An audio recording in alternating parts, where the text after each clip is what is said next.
Hello everyone, I'm feeling happy to see you again at my channel Astha Coaching Classes.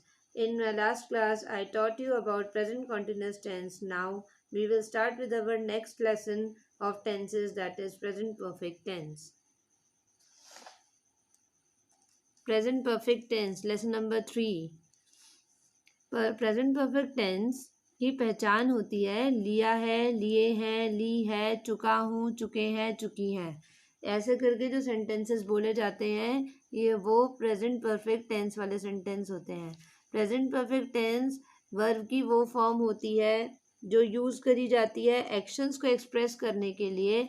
जो action हमने किया है non specific time पर, जिस action को हमने किया है उस टाइम पे जो टाइम हमें पता नहीं है किस टाइम किया है, उस टाइम का नहीं पता, अचानक कर दिया और काम हो गया है, अभी काम होके चुका है, मतलब वो काम पास्ट भी हो गया और अभी हुआ है, अभी होके चुका है। ऐसे सेंटेंसेस को प्रेजेंट परफेक्ट टेंस कहते हैं। It is also use to express actions that started in past but continue to the present, जो पास्ट से स्टार्ट हुए थे और अभी तक कंटिन्यू हो रहे हैं। इसका रूल क्या होता है, इसमें वर्ब की थर्ड फॉर्म यूज़ की जाती है। प्लूरल्स में प्लूरल्स कौन से होते हैं? आई मतलब मैं, वी मतलब हम, यू मतलब तुम, दे मतलब वो सब। ये सब वर्ड्स प्लूरल होते हैं और प्लूरल की जगह हम हैव का यूज़ करते हैं। इस चीज़ का आप यहीं से लर्न कर सकते हो, आपको स्पेशली सिखाया जाता है हैज़ और हैव का यूज़। इसके लिए बच्चे अलग से एक चैप्टर सीखते हैं। मैं यहीं से आपको बता सकती हूँ इसके साथ कि आप हमेशा प्लूरल्स के साथ हैव लगाएंगे और सिंगुलर्स के साथ हैज़ लगाएंगे। यही कंडीशन आपकी क्लियर हो जाएगी। सिंगुलर्स क्या होते हैं? सिंगल, पता ही है आपको, ही मतलब वह लड़का, शी मतलब वह लड़की, इट जो है हम नॉन लिविंग थिंग के लिए यूज़ करते हैं। तो ये हमारे किस में आते हैं? सिंगुलर्स में आते हैं। सिंगुलर के साथ हम हैज़ का यूज़ करते हैं। प्रेजेंट परफेक्ट टेंस में हैज़, हैव, हैड, ये 3 चीज़ें यूज़ होती हैं। हैड जो होता है वो हम पास्ट के लिए यूज़ करते हैं, जो अभी इस चैप्टर में आपको नहीं बताया जाएगा। बट हैज़ और हैव प्रेजेंट परफेक्ट टेंस में यूज़ होगा। प्लूरल में हैव, सिंगुलर में हैज़। मेन ये 3 रूल्स आपको याद रखने होंगे।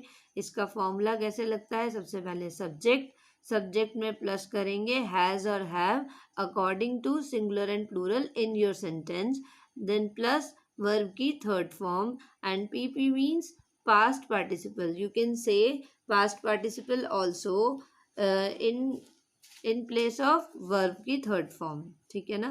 वर्ब की थर्ड फॉर्म, वर्ब की फॉर्म्स होती हैं, थ्री फॉर्म्स होती हैं। आपने पढ़ी होंगी बुक्स के अंदर कि वर्ब की 3 फॉर्म्स होती हैं, जैसे टीच, टॉट, स्पेंट। तो जो थर्ड फॉर्म होती है, थर्ड लाइन पे जो होती है, वो हम इधर यूज़ करते हैं, थर्ड फॉर्म ऑफ वर्ब उसे कहते हैं। अब ये जो मैंने रूल्स लिखवाए हैं, जो बताया है प्रेजेंट परफेक्ट टेंस क्या होता है, उसके अकॉर्डिंग कुछ एग्जांपल्स मैं आपको दे रही हूँ यहाँ पे। जैसे सिंगुलर का आए बताया मैंने, सिंगुलर में जो है ही, शी, इट आते हैं सिंगुलर के अंदर।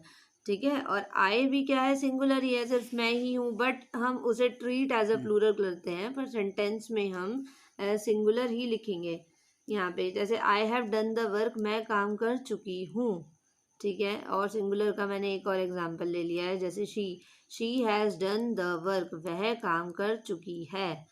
प्लूरल का लिया एक मैंने यहाँ पे आपको समझाने के लिए। प्लूरल में आता है वी मतलब हम, तो we have done the work, हम काम कर चुके हैं। तो आपको मैं आई का स्पेशली एक अलग से इसलिए सेंटेंस देती हूँ ताकि आप इसको समझ सकें कि आई के साथ हम हैव लगा रहे हैं क्योंकि हम एज अ प्लूरल ट्रीट करते हैं, बट आई होता सिंगुलर ही है, इसलिए। बाकी सिंगुलर्स में सब में ही हैज़ लगेगा, हैव नहीं लगेगा सिंगुलर में, सिवाय आई के। Okay, now present perfect tense are divided into 4 parts: affirmative, interrogative, negative, interrogative, negative. वही 4 पार्ट्स जो अब सब टेंसेस में चलेंगे। अब अफर्मेटिव जो होते हैं वो सिंपल सेंटेंस होते हैं, जैसा कि मैंने आपको लास्ट टाइम बताया था। I have told you in previous class also. in singular part, in affirmative and singular part, he, she, it, they are singulars. So he, she, it plus has, because they are singular, so we add has with them, and then third form of verb. This is the formula of affirmative sentence in singulars. And in plurals, I, we, you, they. We can use these words in plurals plus have plus verb की third form. I have told you here. Now, अगर मैं आपको बताऊं, इसके sentences इसके साथ बताती जा रही हूँ. ये लिया है, she has gone to school. वह स्कूल जा चुकी है, काम हो चुका है. वह क्या है? सिंगुलर. सिंगुलर के साथ हमने यूज किया हैज का, जैसा कि मैंने यहाँ बताया था आपको. इट हैज रेन्ड. वर्षा हो चुकी है. इट क्या है? इट किसके लिए यूज होता है? नॉन लिविंग के लिए. तो रेन के लिए यूज हुआ है. ठीक है, तो इसके साथ भी क्या लगा? हैज लग गया. इट और ही और शी सबके साथ हैज लगता है. ये इसके एग्जाम्पल्स हैं. अब नेक्स्ट है इंटेरोगेटिव. इंटेरोगेटिव से मैंने आपको बताया था कि it ends with question mark से एंड होते हैं, और इंटेरोगेटिव की आइडेंटिटी यही है कि क्वेश्चंस वाले. और फर्स्ट पार्ट इसमें यह है कि हैज़ या हैव कम्स बिफोर सब्जेक्ट. इसमें हैज़ हैव जो कि हेल्पिंग वर्ब होती है, वो सब्जेक्ट से हमेशा पहले ही आती है. ठीक है, एग्जाम्पल यहाँ दिया हुआ है. Has she gone to school. क्या वह स्कूल जा चुकी है? Has it rained. क्या वर्षा हो चुकी है? तो ये इंटेरोगेटिव के लिए हो जाएंगे. Understand. Next is negative sentence. Negative होते हैं नॉट वाले सेंटेंसेस, जिसमें नहीं वाले होते हैं. तो इसमें क्या रूल है कि put not after helping verb has and have. Helping verb के बाद आपको नॉट लगाना है नेगेटिव सेंटेंसेस में. और don't use not in place of never.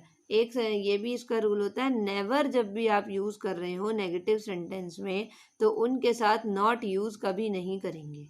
ये भी एक रूल है. या तो हम नेवर यूज करते हैं या नॉट यूज करते हैं. नॉट मतलब भी नहीं है और नेवर मतलब कभी नहीं है. तो या तो नहीं लिखोगे एक सेंटेंस में, आप कभी बोल के भी देखो, या क्या बोलोगे? कभी नहीं बोलोगे. दोनों एक साथ तो आ ही नहीं सकते ना. तो इसलिए वो मैंने रूल आपके सामने मेंशन कर दिया है. नेक्स्ट है इंटेरोगेटिव नेगेटिव. इसमें helping verb comes before subject. Subject से पहले हेल्पिंग वर्ब आएगी. और जैसे आप देखिए, has she not gone to school. क्या वह स्कूल नहीं जा चुकी है? तो ये सब्जेक्ट से पहले आ गया है हैज़. फिर हैज़ इट नॉट रेन्ड. क्या वर्षा नहीं हो चुकी है? यहाँ पर भी सब्जेक्ट क्या है? इट. और इट से पहले क्या आ गया है? हैज़ आ गया है. और ये वाले सेंटेंसेस भी it ends with question mark से एंड होते हैं. और इसमें एक चीज़ और होती है, WH फैमिली वर्ड्स भी यूज़ किए जा सकते हैं. अगर WH फैमिली वाले वर्ड्स यूज़ किए जाते हैं तब वो वर्ड्स पहले आते हैं उसके अंदर. बस दैट्स ऑल.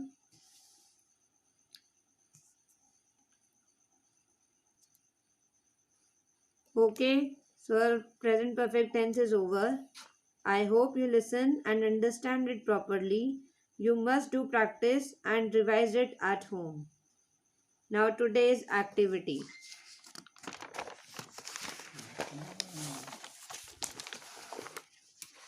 Activity time. आज मैं आपके लिए कुछ नया लेकर आई हूँ. एक्टिविटी टाइम में हम idioms करेंगे. idioms क्या होते हैं वो बताती हूँ आपको. जैसे हम हिंदी में बोलते हैं ना, मुहावरे बोलते हैं, उसको इंग्लिश में इडियम्स कहते हैं. तो हम उसे लिख रहे हैं. Number first, heart and soul. आपने सुना होगा हार्ट एंड सोल क्या होता है? होल हार्टेडली, मतलब तन मन से किसी काम को करना. तो सेंटेंस है जैसे let's study something heart and soul. अगर हम इस तरह से किसी को बोलेंगे तो इट विल लुक्स इंटरेस्टिंग. और ट्रांसलेशन अगर मैं इसकी करती हूँ तो क्या होगी? हम लोग पूरे मन से पढ़ें. Number 2, to speaks one's mind. मन की बात कहना.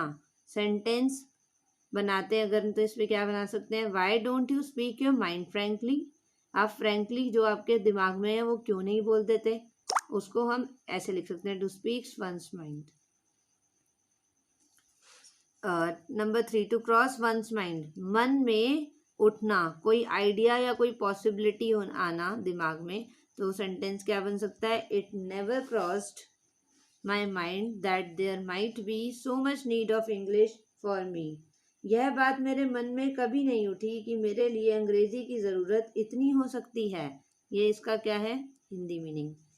Number 4, to move heaven and अर्थ।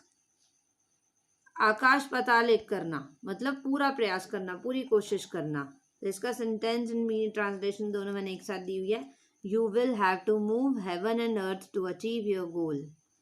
आपको अपने लक्ष्य की प्राप्ति के लिए आकाश पाताल एक करना होगा। जो भी आपका गोल है उसे पूरा करने के लिए जमीन आसमान एक करना होता है, बोलते हैं ना, ऐसे आकाश पाताल एक करना होगा। तो उसके लिए लिखेंगे to move heaven and earth.